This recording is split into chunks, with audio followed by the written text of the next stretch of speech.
They say some doors should never be opened, but what if they already were? Imagine walking down a dimly lit hallway, the air thick with a scary atmosphere and the whispers of the past echoing through your ears. Across America, there are places so haunted that they were either shut down or rooms sealed, with buildings abandoned and entire operations halted because people kept saying they saw ghosts there. From a luxury ocean liner with a cursed cabin to a prison where Al Capone begged for mercy, these places aren't just spooky, they're world-class terrifying. But are these just ghost stories or something darker? Well, there is only one way to find out.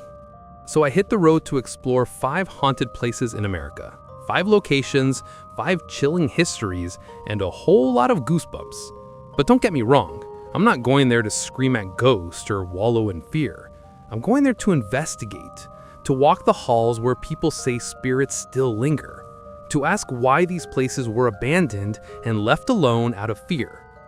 We're talking California, Arkansas, Pennsylvania, Louisiana, and West Virginia. And trust me, they don't want you visiting these places. But I did, and what I found was tragic and terrifying. So subscribe now if you haven't. Now let's begin with our first location. I'm here at the Queen Mary in California, standing on the deck of a 1936 ocean liner that once ferried over 2 million passengers across the Atlantic. It's famously known as the most haunted ship in America, and after spending a night here, I'm not about to argue. Honestly, if I weren't busy recording this video right now, I'd be screaming like a terrified little kid in a haunted corn maze.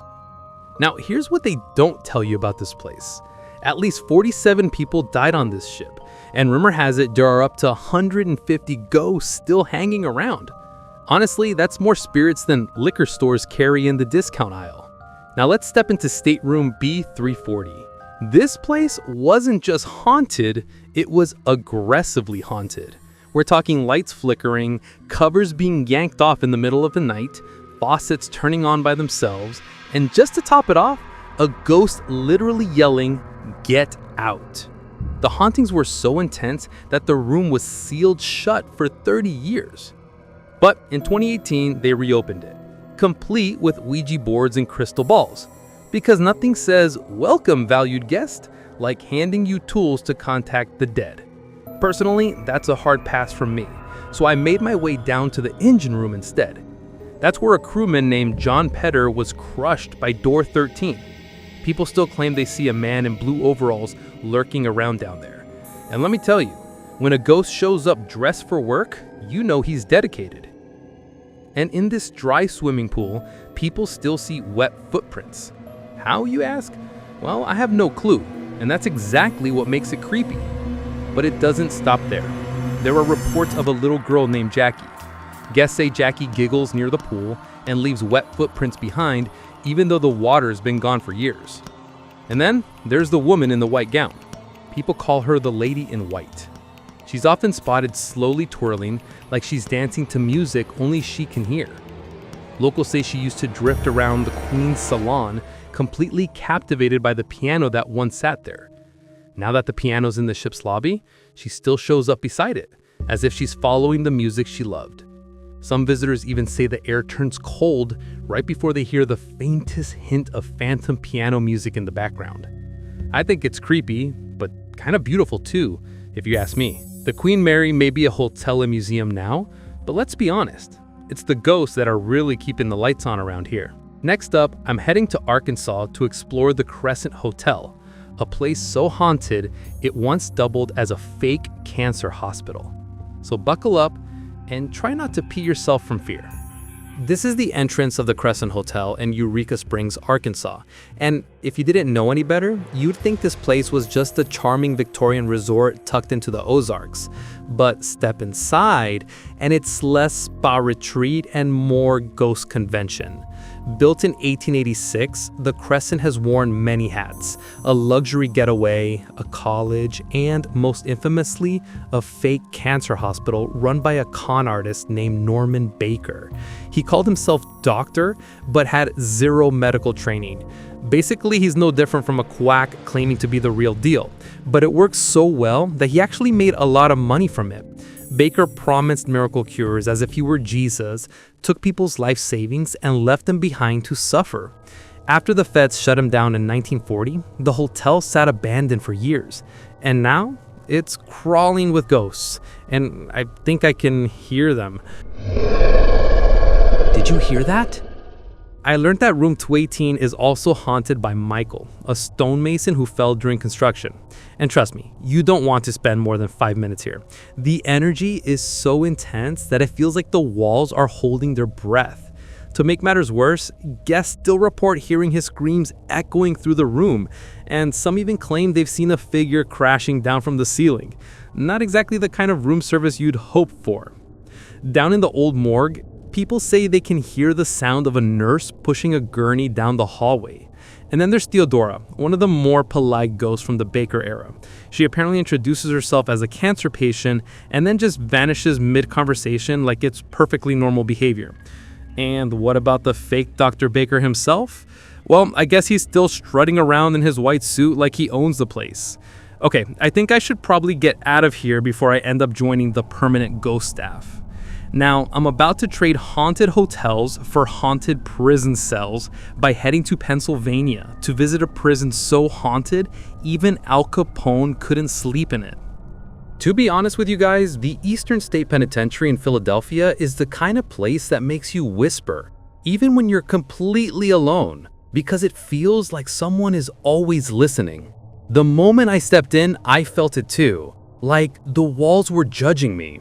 It opened in 1829, and this eerie Gothic fortress actually pioneered solitary confinement, which at first sounds like some kind of peaceful wellness retreat. Until you remember, it meant inmates were locked in tiny cells with absolutely zero human contact. No talking, no visitors, no sunshine. Just you, your thoughts, and the creeping feeling that something else might be in there with you. Just imagining it gives me the chills down my spine. But there's more, guys. For 142 years, this place held some of America's most notorious criminals, including the infamous gangster Al Capone. Legend has it he was haunted by one of his own victims while serving time here. Even the mob boss himself couldn't sleep without screaming for mercy in the middle of the night. Poor guy. I'm sure he almost lost his mind. However, the prison shut down in 1971. But the ghosts clearly never got the memo. They're still here, fully clocked in, haunting every hallway like they're working overtime for benefits. Honestly, at this point, they deserve dental. Moving on, let's head to the scariest places here, known as Cell Block 12. This place is infamous for echoing laughter, whispers, and cackling in the dark. But that's not the only scary cell block. I was told that in Cell Block 4, a locksmith named Gary Johnson was once paralyzed by an icy grip and saw ghostly faces twisting on the walls. Don't know about you, but if I see a haunted face in a prison cell, I'm not finishing the shift. Instead, I'm finishing a therapy session. Even the guard towers have ghost sightings. Figures pacing like they're still on duty. How spookier can that get? Today, Eastern State is a museum and haunted house. But the real chills come from its tragic past and the energy that refuses to leave. But if you thought haunted prisons were intense, wait until you meet Chloe, the ghost who might have poisoned her owners. I'm now heading to Louisiana to explore the eerie beauty of Myrtles Plantation. I'm currently standing under a canopy of Spanish moss in front of the Myrtles Plantation in Louisiana. And it's hard to believe this stunning antebellum mansion is one of the most haunted homes in America. I went inside the building and I was told by someone that the most famous ghost here is Chloe, an enslaved maid who, according to legend, was punished for eavesdropping by having her ear cut off. Honestly, if this punishment still exists, I'm sure I wouldn't have any ears remaining by now. When I asked what she did about her ear, I was told she wore a green turban to hide it. and later baked a poison cake that allegedly killed her master's wife and daughters. Hearing this made me lose my appetite for cakes, and I doubt I'll be having one while I'm here. But guess what? One of the guests whom I met on the way swore that Chloe's ghost still roams the halls. To prove this, he made reference to a 1992 photo captured of a semi-transparent woman in a turban standing on the porch, where no one was physically present. As if that wasn't enough nightmare fuel, he then showed me a mirror he claimed was used to trap spirits. Apparently, ghostly handprints keep reappearing on it, even after it's been resilvered. Naturally, I decided to take a look, and I instantly regretted every life choice that led me to that moment. My legs are shaking, my soul's halfway to the parking lot, and honestly, I just want to go home.